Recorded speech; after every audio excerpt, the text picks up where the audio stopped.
Hello everyone, welcome back to our Learn Grow classes class 10th. Here I am your social science expert Ananya ma'am, and today we are here with a brand new chapter of economics, globalization. It is very interesting chapter, बहुत अच्छा chapter है. I hope you will be enjoying the session of this chapter. So this is the part 1 of this chapter. It is bit elaborated chapter and many important concepts are also there. So listen it very carefully and enjoy the session. चलिए, globalization and the Indian economy. So what firstly her chapter का हम glance देखते हैं कि chapter में हम करने क्या वाले हैं, इसका भी देखेंगे. That what we'll be covering, what topics we'll be covering in this chapter. Understanding the overview of the chapter is हम first point that will be first topic that we'll be covering of this chapter is production across countries, interlinking production across countries. ये सब कि हम production जो करते हैं, जो हमारी गुड्स एंड सर्विसेज प्रोड्यूस होती हैं, ये हमारी कंट्री को कैसे इंटरलिंक करती हैं, इंटरलिंक कैसे करती हैं, उसके बाद क्या रिस्पॉन्सिबल फैक्टर्स हैं, ग्लोबलाइजेशन क्यों हो रहा है, कैसे हो रहा है. एक्चुअली में ग्लोबलाइजेशन, इतनी देर से मैं बोल रही हूँ यार टर्म ग्लोबलाइजेशन ये है क्या, वील बी कवरिंग कि ग्लोबलाइजेशन क्या है, वर्ल्ड ट्रेड ऑर्गेनाइजेशन WTO का क्या रोल है, वर्ल्ड ट्रेड ऑर्गेनाइजेशन का क्या रोल है ग्लोबलाइजेशन में, एंड स्पेशल इकोनॉमिक जोन्स क्या हैं. आपको पता है ये हार्ट एंड सोल है इस चैप्टर के, बहुत इंपॉर्टेंट टॉपिक्स हैं. One or the other question definitely is there in your exam, so do it very carefully. Clear? So this was the overview that we'll be covering in this chapter. अच्छा, इस पर जाने से पहले हम पहले ना वर्ड ही समझ लेते हैं कि ग्लोबलाइजेशन है क्या. ग्लोबलाइजेशन मीन्स हम जो पूरे वर्ल्ड के साथ कनेक्ट हो रहे हैं. देखो, हम पूरे वर्ल्ड के साथ ना एक ट्रेड से कनेक्टेड है. एक्सपोर्ट इंपोर्ट का नाम सुना होगा सबने, एक्सपोर्ट होता है बहुत सारे प्रोडक्ट्स जो हैं. कुछ रिसोर्सेज इंडिया के पास नहीं है, कुछ रिसोर्सेज बाहर जो हमारी फॉरेन कंट्रीज हैं उनके पास नहीं है, तो वो एक्सपोर्ट कराती हैं, हम वहां से इंपोर्ट करा लेते हैं. इंपोर्ट मतलब आना, एक्सपोर्ट मतलब जाना, एक्सक्लूड करना अपनी कंट्री से. तो कुछ चीजें हैं जो हम उन्हें एक्सपोर्ट कर रहे हैं, हम उन्हें भेज रहे हैं, and some things are there, कुछ रिसोर्सेज ऐसे हैं जो हम वहां से मंगवा रहे हैं, इन हमारी कंट्री में आ रहे हैं, इंपोर्ट हो रहे हैं. Clear? So this is the term कि हम all over the global world से कनेक्टेड है, हम ग्लोबलाइजेशन कर रहे हैं, ग्लोबलाइजेशन इंक्रीज हो रहा है और उससे अल्टीमेटली हम डेवलप कर रहे हैं. That is globalisation. Clear? So production across countries, the very first topic जो हम प्रोडक्शन हो रहा है डिफरेंट कंट्रीज में, डिफरेंट प्रोडक्ट्स का हो रहा है, वो कैसे हो रहा है, कैसे प्रोडक्शन होता है. अच्छा, first point is trade in India was existed since from the ancient period. हम कोई जो बाहर की कंट्री से कनेक्टेड हैं, हम कोई आज के कनेक्टेड हैं? नो. अच्छा, आपने बच्चा सबने ना सिल्क रूट का नेम सुना होगा, ठीक है. सिल्क रूट क्या था कि चाइना में ना एक रूट था, दैट वाज एक रोड रूट था, रोडवेज ही था. वहां से ना हमें सिल्क रूट से पता चला कि सबसे पहले सिल्क आया, सिल्क जो क्लॉथ था वो आया, उसके बाद अदर मर्केंडाइज प्रोडक्ट्स आए, स्पाइसेस, मुस्लिन एंड बहुत सारी चीजें आई. तो ये क्या था कि हम दूसरी कंट्रीज से ना आज के कनेक्टेड नहीं, हम बहुत एंशिएंट टाइम से कनेक्टेड हैं, since from the ancient period. Production was largely organised. उस टाइम पे ना थोड़ा सा ऑर्गेनाइज था कि हम ज्यादा तो वर्ल्ड वाइड कनेक्टेड नहीं थे. Country still mid 19th century थोड़ा सा ऑर्गेनाइज था, लेकिन अब हमने ना प्रोडक्शन को बहुत कॉम्प्लिकेट करा है, but it is organized in a very complicated way. India exported raw material and foodstuff and imported finished goods during British rule. India क्या करती थी? India कुछ raw material export करती, जैसे कि मैंने बोला कि हमारे पास कुछ ऐसे products हैं जो उन्हें चाहिए तो हम उन्हें एक्सपोर्ट कर देते हैं, एंड उनके पास कुछ ऐसे फिनिश्ड गुड्स हैं, टेक्नोलॉजिकल प्रोडक्ट्स हैं जो वहां से बनकर आते हैं और हम उन्हें इंपोर्ट कराते हैं at the end of the 20th century. और ये चीज बहुत पहले ब्रिटिश रूल के टाइम की चल रही है. At the end of 20th century the multinational corporations have emerged, और फिर आई MNCs.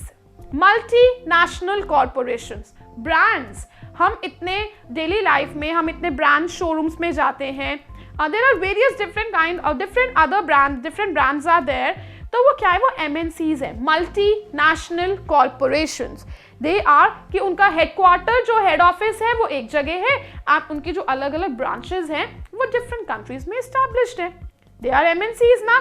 तो बच्चे हम इस चैप्टर में ग्लोबलाइजेशन को MNCs के थ्रू ही समझेंगे कि MNCs जो हैं वो एक्चुअली में अपना प्रोडक्शन मैनेज कैसे करती हैं। MNCs अपना प्रोडक्शन जो इंटरलिंक कर रही है दूसरी कंट्रीज के साथ कैसे कर रही है, हाउ, इतने दूर बैठी है फिर भी इतने इजीली मैनेज कर रही है, कैसे। What are MNCs? आ गया हमारा क्वेश्चन कि हमारी MNCs क्या है। What are MNCs?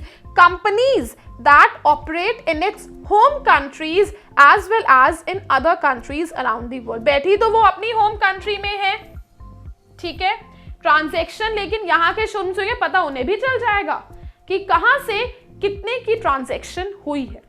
That are MNCs, that उनके हेडक्वार्टर्स, उनके हेड ऑफिसेस एक जगह पर है, but actually they are managing in other countries also. तो ये MNCs हैं जिनके हेडक्वार्टर्स एक जगह पर होते हैं, but as well as in other countries में ब्रांचेस हैं जिसे हम बोलते हैं subsidiaries.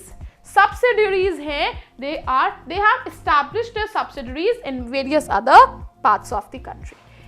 MNCs work as agencies। Actually में ग्लोबलाइजेशन तो हो ही MNC से रहा है। मैंने भी बोला है कि MNCs के बारे में हम ग्लोबलाइजेशन को ना इस चैप्टर में MNC से ही लेकर चलेंगे। MNCs work as agencies of globalization। पता है क्या होता है, अपना जो MNCs है वो अपना प्रोडक्शन, जो फाइनल गुड्स बनाने हैं उसका प्रोडक्शन मैनेज कैसे करती है। एक छोटा सा एग्जांपल लेके चलते हैं, मोबाइल फोन्स बनने हैं, ठीक है। मोबाइल फोन्स का जो टच है वो कहीं और बन रहा है क्योंकि वो उस कंट्री में ज़्यादा चीपली अवेलेबल है, उसके रिसोर्सेज जो हैं वो थोड़े सस्ते हैं वहाँ पर। उसके बाद कीपैड कहीं और बन रहा है, बैटरी कहीं और बन रही है, सिम कहीं और बन रहा है। तो ये सब कुछ चीज़ें इतना कॉम्प्लेक्स क्यों करा हुआ है, बिकॉज बच्चा उन्हें वहां पे कॉस्ट ऑफ प्रोडक्शन कम लग रही है। MNCs का मेन मोटिव क्या होता है, कॉस्ट ऑफ प्रोडक्शन कम होना और प्रॉफिट ज्यादा होना। मेन पर्पस ही MNCs प्राइवेट है, प्राइवेट कंपनीज हैं, तो वो अपना कॉस्ट ऑफ प्रोडक्शन वो ये ट्राई करती हैं कि जो हमारा प्रोडक्शन कॉस्ट है वो कम रहे और प्राइस प्रॉफिट हाई हो, प्राइस हम ज्यादा लें। तो ऐसे ही है, एंड वो उस चीज को वहां पे मैनेज करती है, वहां पे उसका प्रोडक्शन करती है जहां पर उस चीज के लिए एक रीजनेबल अमाउंट अवेलेबल है। प्रोडक्ट डिजाइनिंग इन USA, सी क्या करती है MNCs, अपना जो प्रोडक्ट डिजाइन होना है, टेक्नोलॉजी लगनी है USA में, उनके पास वो टेक्नोलॉजी है, USA में मिलती है, तो प्रोडक्ट डिजाइनिंग अगर एक MNC है वो USA में करा रही है। चीप मैन्युफैक्चरिंग लोकेशन, इंडस्ट्रीज जहां पर मैन्युफैक्चरिंग होगी वो चाइना में है। कितनी कंट्रीज प्रोडक्शन में इंटरलिंक हो गई ना, USA हो गया, चाइना हो गया, and then marketing in Mexico and eastern and central Europe. अब जो मार्केटिंग है वो मेक्सिको में करी, ईस्टर्न एंड सेंट्रल यूरोप में करी। अब जो पता है जो स्किल्ड इंजीनियर्स है उन्हें असेंबल करना है वो इंडिया में अवेलेबल है, तो इंडिया में भी करा। तो कितनी सारी कंट्रीज है ना, एक प्रोडक्ट बनाने में कितनी सारी कंट्रीज में एम्प्लॉयमेंट जनरेट हुई और कंट्रीज इंटरलिंक हो गई। दिस इज एक्चुअली ग्लोबलाइजेशन, और ये चीज क्यों करी गई है, to make the cost of production low and to take the profits high. Clear? This is कि MNCs जो है वो ग्लोबलाइजेशन के लिए, मतलब they are the main part, main चीज है, मेन बेस है ग्लोबलाइजेशन का। एंड दिस इज इंपॉर्टेंट, इससे आपको पता चल जाएगा हर कंट्री की बच्चे अपनी स्पेशलाइजेशन है। जैसे मैंने बोला USA में टेक्नोलॉजी है, डिजाइनिंग अच्छी है, दैट्स व्हाई दे MNC जो वो USA टेक्निकल असिस्टेंस के लिए जाती है। चाइना में मैन्युफैक्चरिंग लोकेशन अच्छी है, दैट्स व्हाई वो वहां पे जाती है। तो क्या बोल रहे हैं चैप्टर में, this is the term important है, ईच कंट्री, हर कंट्री की अपनी स्पेशलाइजेशन है, that's why MNCs go to particular country. Next is important premise, how can we interlink production across countries, कैसे कनेक्ट होता है। इतना जो कॉम्प्लेक्स है, इतना कॉम्प्लेक्स वे है, सिनेरियो जो MNCs ने बनाया है वो मैनेज कैसे कर रही हैं। व्हाट, हाउ, व्हेन, कैसे, हाउ एंड व्हेन, होता कब है ये सब कुछ, और इसे मैनेज करता कौन है। चलिए let's understand it that MNC अपना सेटअप करती कैसे है, एमएनसी कैसे इन सब चीजों को मैनेज कर रही हैं। अच्छा लग रहा है ना चैप्टर, बहुत इंटरेस्टिंग सा चैप्टर है यार। हमें ब्रांड्स ले अब देखते हैं डेली लाइफ में, हमें होता है कि हम ये ब्रांडेड प्रोडक्ट्स पहन ले या फिर ये ब्रांड का फोन ले ले। बच्चे ये बना कैसे एक्चुअली, ये आया कहाँ से है, we'll be studying. Conditions required to set up MNCs.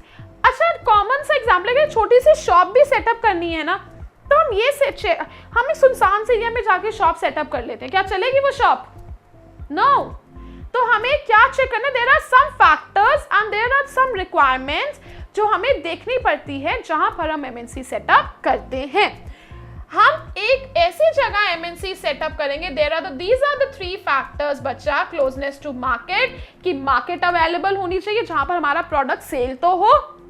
Next is labour, जो हमें एक सस्ती लेबर अवेलेबल हो जाए, labour availability of labour at low cost, and taxes भी ज्यादा ना देने पड़े, favourable government policies that look after the MNCs interest. MNCs यही तो चाहती है कि हमारा कॉस्ट ऑफ प्रोडक्शन कम हो और प्रॉफिट ज्यादा हो। अगर ये सब चीजें इजीली अवेलेबल हो जाएंगी एमएनसी को, तो वो प्रॉफिट, वही अपना शेयर प्रॉफिट में ले जाएंगी और प्रॉफिट अच्छा चला जाएगा उनका। So these are the factors that we required. MNC जब सेटअप अपना देखती हैं कि हमें कहाँ पे स्टैब्लिश होना है, तो these are the factors MNC सबसे पहले देखती है। Clear? Now investment in the heart and the soul of the setting up. अब हम ये देखते हैं कि ये जो एमएनसीज इन्वेस्ट करती हैं बाहर कंट्रीज में आके, इन्हें बोला क्या जाता है। क्लियर? बाहर की अगर कोई एमएनसी आ रही है, वो यहाँ पर आके अपना सेटअप दे रही है, यहाँ पर आकर अपनी कंपनी और वी कैन से अपना शोरूम स्टैब्लिश कर रही है, that is foreign investment. Foreign से बाहर की एमएनसी है, वो यहाँ पर आके अपना in India they are making their investment, that is foreign investment. Foreign investment जो MNCs बनाती हैं, that is जो investment MNCs करती हैं, that is foreign investment. और एक होती है simple investment. I am just investing in the gold. I am investing, मैंने एक plot खरीद लिया, that is investment.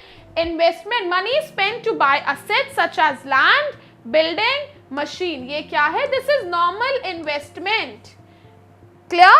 I hope you are very well clear with the terms. And foreign investment जो MNCs करती है, हेड ऑफिस कहीं और है, उसी का ब्रांड ने कहीं और पर आकर अपनी MNC ओपन करी, अपना एक ब्रांड, अपनी एक कंपनी ओपन करी, एक शोरूम ओपन करा, that is foreign investment.